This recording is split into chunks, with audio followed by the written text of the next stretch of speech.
When Faustina Sechi was a little girl, people in Ghana ate cassava to ward off starvation.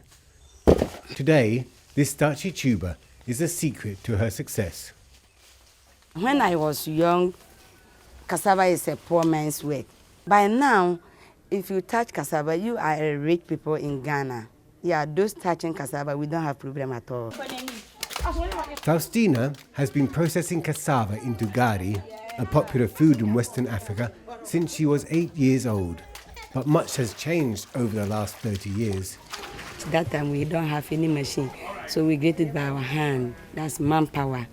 And we press it by big stone.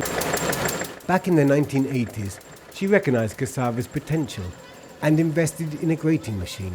But her business only started flourishing when she received training on better processing techniques through the Root and Tuber Improvement Program. Supported by the International Fund for Agricultural Development, or IFAD, the program set out to raise incomes of poor cassava farmers by increasing their yields and creating efficient markets benefiting both producers and processors. I have some customers from US, UK, Nigeria, Mali, Niger, and so many other places. They came here and buy my garlic. Yeah, because my garlic now, I can talk. I'm proud of my processing. It's good and it's quality. Today, she employs 34 women and produces almost 30 tons of gari a week. She also extracts starch, which she sells to textile and pharmaceutical factories and uses the peels as animal food. So we don't throw anything from cassava out. We use everything inside the cassava. In June 2010, Faustina's factory was awarded as a GPC, a Good Practicing Centre, and today she is the one giving advice. Last time I was talking to them about my life, and they said, hey, they want to be like me, but how can be? And I tell them, oh, wait, it's little by little, you can be like me. Today, thanks to Cassava, Faustina owns her own home and can afford to send her children to private school. I pay their fees, I feed them every morning. They are neat every time. Yeah, so cassava helped me, and it takes my children to grow high. With Ghana producing 12 million tons of cassava annually, Faustina has every reason to be optimistic for her family's future. For Hungry Planet, I'm Sam Cole.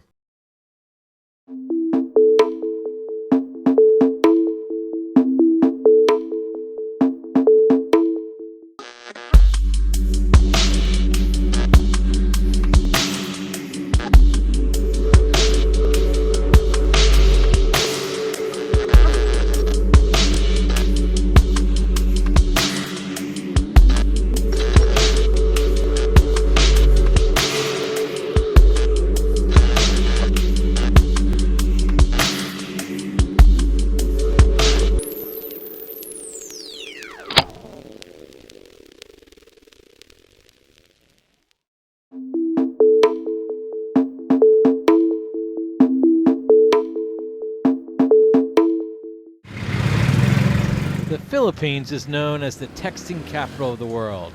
Around 3/4 of the entire country have cell phones, and most everyone is using them for something.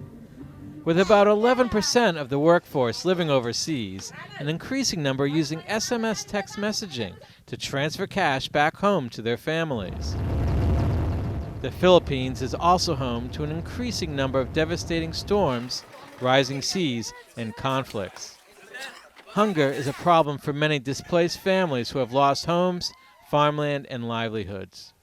In emergencies like these, the World Food Program helps by providing long-lasting staples like rice and oil. And cash for work projects like these new homes being built help uprooted communities get back on their feet.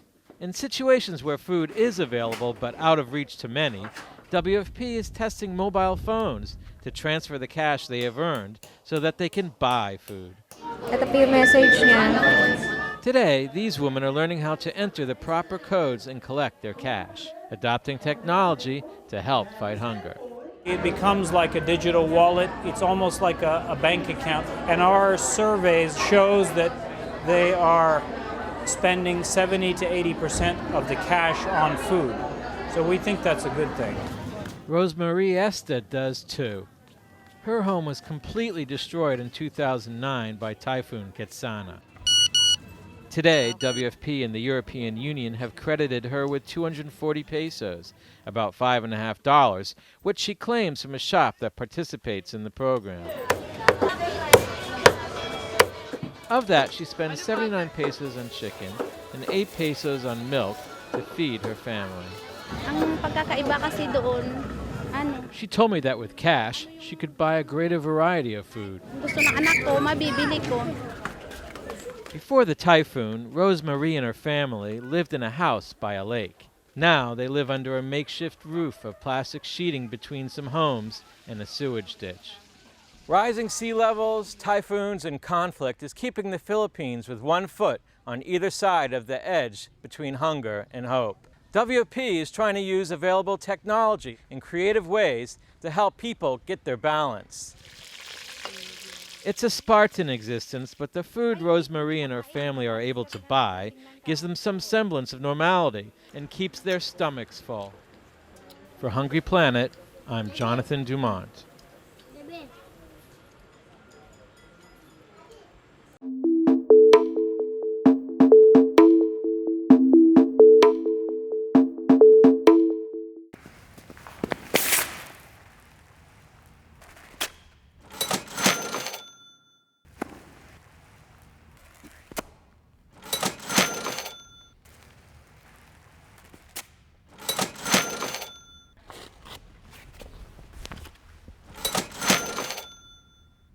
You want more bang for your buck? Let's talk about the human rescue plan. The World Food Program, fighting hunger worldwide.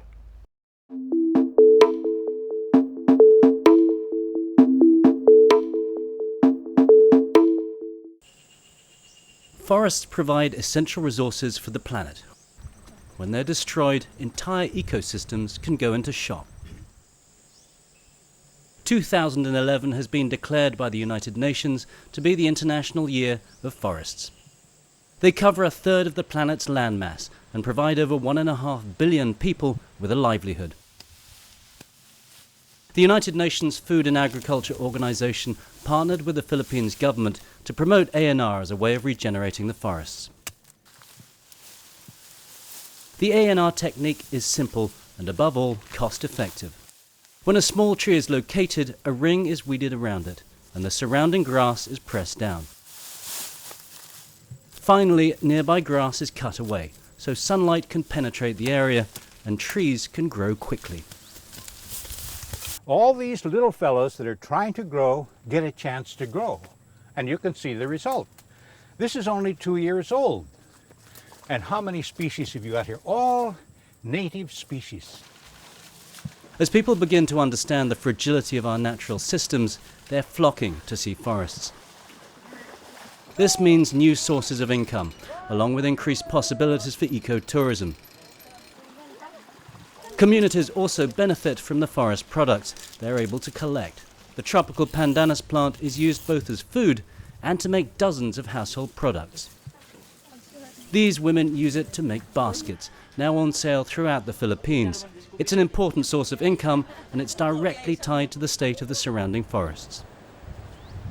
The United Nations International Year of Forests aims to raise awareness of the fact that healthy forests are an important part of guaranteeing sustainable development.